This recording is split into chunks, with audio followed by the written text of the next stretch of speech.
ये भी देखिए बिहारी जी का है। और अभी पहली वीडियो में मैंने आपको भक्ति के बताए थे बिहारी जी के, और आपका ये इसी का सेकंड चैप्टर है नीति के दोहे। तो इसमें जो है बिहारी जी इसी प्रकार से कुछ अच्छी बातें बताना चाहते हैं जैसे कि भक्ति वाले दोहे में बताई थी। यहाँ बताया गया है यह दुहस दुराज, इसका मतलब होता है दोहरी राजनीति यानी कि दोहरा शासन। अब मान लीजिए वहाँ पर कुछ राज्य ऐसे हैं जहाँ पर दोहरा राज्य है और एक ही सीट पर लगभग दो लोगों का कब्जा होता है। तो एक व्यक्ति अपने बारे में बताता है, दूसरा व्यक्ति उसकी सुनता नहीं है, तो आपस में क्या होता है, संघर्ष होता है। तो यहाँ ये बताया कि दुरज दुराज प्रजान को क्यों ना बढ़े दुख द्वंद। तो यहाँ लेखक ये कहना चाहता है कि दोहरे राज्य में प्रजा और राजा के बीच द्वंद्वता क्यों ना फैले। और क्यों नहीं फैले? क्योंकि राजा प्रजा की बात को नहीं सुनता है और प्रजा अपने अधिकारों के लिए हमेशा लड़ती रहती है। तो जिस प्रकार राजा प्रजा को दुखी रखता है उसी प्रकार प्रजा की मांगे और ज़्यादा बढ़ती जाती हैं। अर्थात जहाँ डबल राज्य होता है वहाँ पर प्रजा हमेशा दुखी रहती है और राजा भी हमेशा संघर्षों से जूझता रहता है। तो प्रजा के दुख बढ़ते हैं और राजा का संघर्ष हमेशा बढ़ता रहता है। और इसकी तुलना की गई है किससे? अमावस के चांद से। अधिक अंधेरो जग करत मिल मावस रविचंद्र। और इसकी तुलना इस प्रकार की गई है कि जिस प्रकार मावस के दिन चंद्रमा और सूर्य दोनों एक ही राशि में विराजमान होते हैं और जन संसार में पूरी तरह से अंधेरा कर देते हैं। अधिक अंधेरो जग करत यानी अधिक अंधेरा करते थे कहाँ? संसार में, क्योंकि मावस के दिन चंद्रमा और सूर्य दोनों एक ही राशि में मिले होते हैं।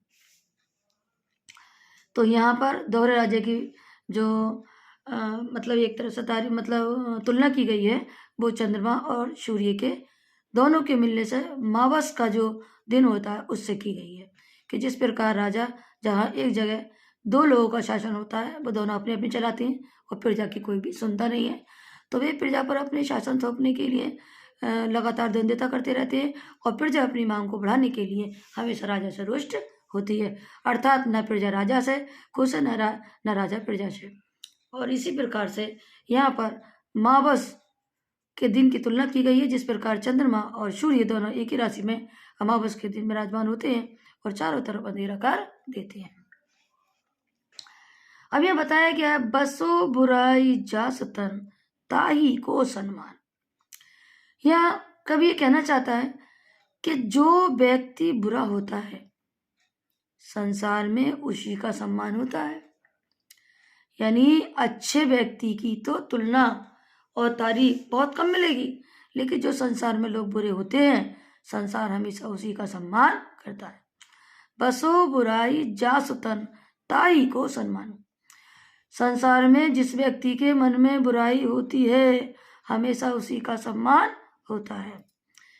भलो भलो कर छोड़िए खोटे ग्रह जबदार। ये कविता कहते हैं कि अगर किसी की राशि पे अच्छे ग्रह हों तो उसको तो छोड़ दिया जाता है क्योंकि ये तो अच्छे हैं, ये तो किसी का बुरा चाह ही नहीं सकते। लेकिन जो खोटे ग्रह होते हैं जैसे शनि ग्रह, ये इंसान का खोटा होता है, मंगल ग्रह, केतु ग्रह, राहु ग्रह, ये सब खोटे होते हैं, तो इनकी लोग क्या करते हैं? पूजा करते हैं ताकि ये ग्रह हमारे संभल जाए। लेकिन जो अच्छे ग्रह होते हैं उनकी कोई भी क्या नहीं करता? चिंता नहीं करता, क्योंकि वो तो अच्छे हैं, वो तो किसी को बुरा चाह ही नहीं सकते।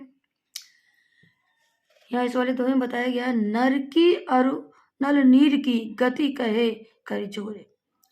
यानी एक नर यानी कि मनुष्य हमेशा जब ही अच्छा रहेगा जबकि वो नीचे होके चलेगा। कहे करी जोरे यानी कि एक नर की तुलना एक नल से की गई है। किससे की गई है? नल से।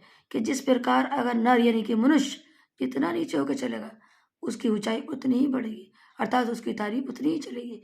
ऐसा ही नल जितना नीचा गड़ा होगा उसका पानी उतनी ही तेजी तक चलेगा। जे तो जीते हवे चले ते तो ऊंचे हुए। यानी जिस प्रकार मनुष्य जितना नीचे होकर चलता है उसकी तारीफ उतनी ही चलती जाती है।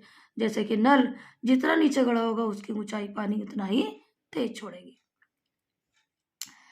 अब यह बताया गया बढ़त बढ़त संपत्ति सलील मन सरोज बढ़ जाए।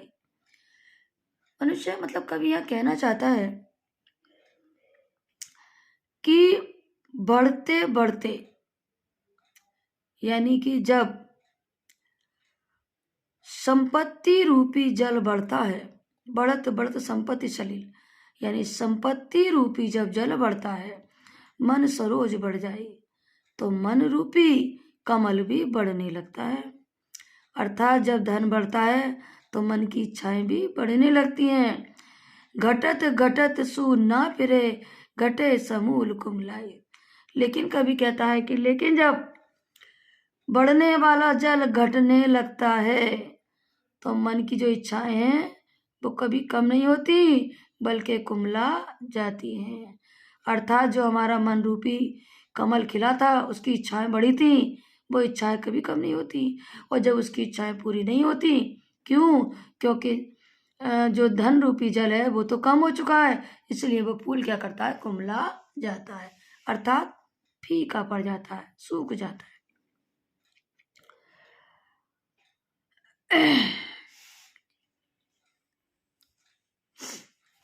तो इसको जो है आप लोग 2-3 बार पढ़ें और समझ में आपके बहुत अच्छे से आ जाएगा।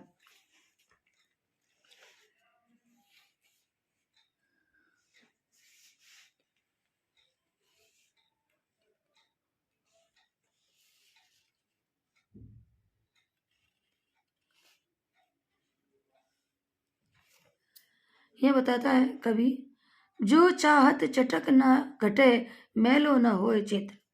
यानी यह कभी ये कहना चाहता है कि अगर आप चाहते हो कि आपकी मित्रता हमेशा चटकी रहे और कभी भी उसकी मित्रता पर धूल ना लगे, यानी कि कभी कहना चाहता है अगर दो लोग एक दूसरे से बहुत ज़्यादा प्रेम करते हैं और एक दूसरे की दोस्ती बहुत ज़्यादा घनिष्ठ है, ऊंची है, चिकनी है, तो कभी भी ऐसा काम मत करो कि उनकी चमक यानी कि दोस्ती फीकी पड़ जाए। यानी कि यहाँ बताया गया है उनके चित्त में रजोगुण रूपी धूल का स्पर्श ना कराओ, क्योंकि धूल तेल लगते ही आसानी से चिपक जाती है और उसे गंदा कर देती है। उसी प्रकार रजोगुणी का प्रभाव मित्रता को मलिन बना देता है। कहने का मतलब यह कभी बताने की कोशिश करता है कि अगर आपकी दोस्ती अच्छी है तो उस पर कभी गंदगी मत आने दो, क्योंकि अगर गंदगी आ गई तो दोस्ती में गंदगी आ जाएगी। थोड़ी सी भी अगर कोई तेल या चिकनापन अगर होगा तो उसमें मिट्टी धूल जल्दी लग जाती है। अर्थात कोई भी आप ऐसा काम ना करें ताकि दोस्ती में कोई बुराई आए।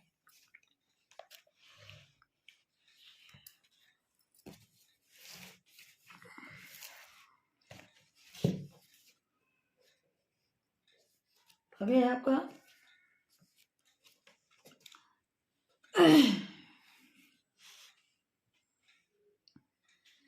बसो बुराई जो तने तोचित खरो डरात।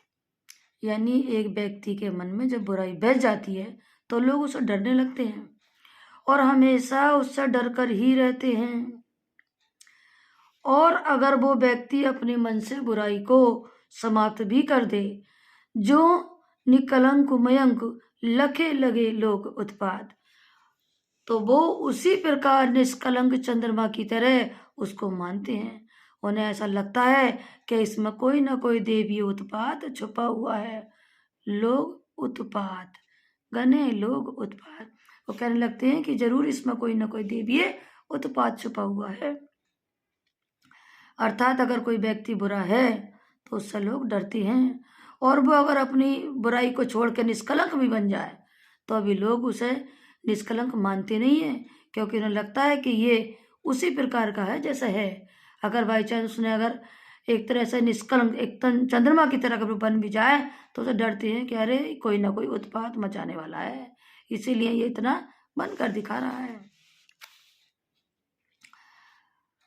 अब स्वार्थ सकर श्रम वृथा देखी विहंग विचार।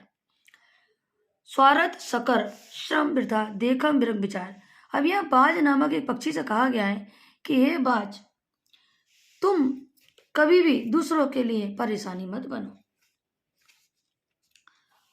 यानी कि यह बताया गया, स्वार्थ सकल श्रम वृथा, देख विरंग विचार। बाज, बाज मतलब एक पक्षी होता है जो यानी कि सांप को भी खा जाता है, छोटे छोटे पक्षियों को भी खा जाता है।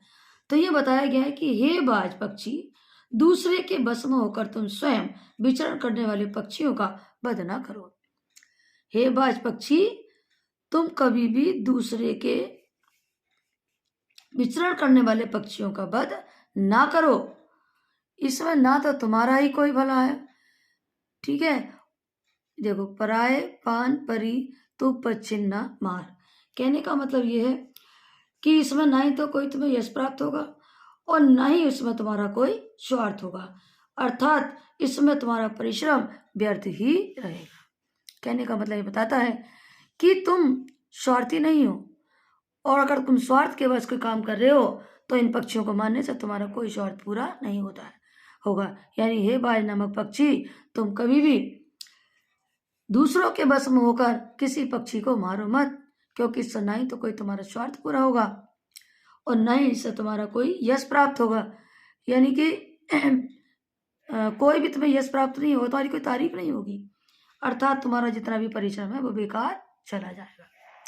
तो ये आपके नीति के दोहे और भक्ति के दोहे ये आपके पूरे कंप्लीट हो चुके हैं।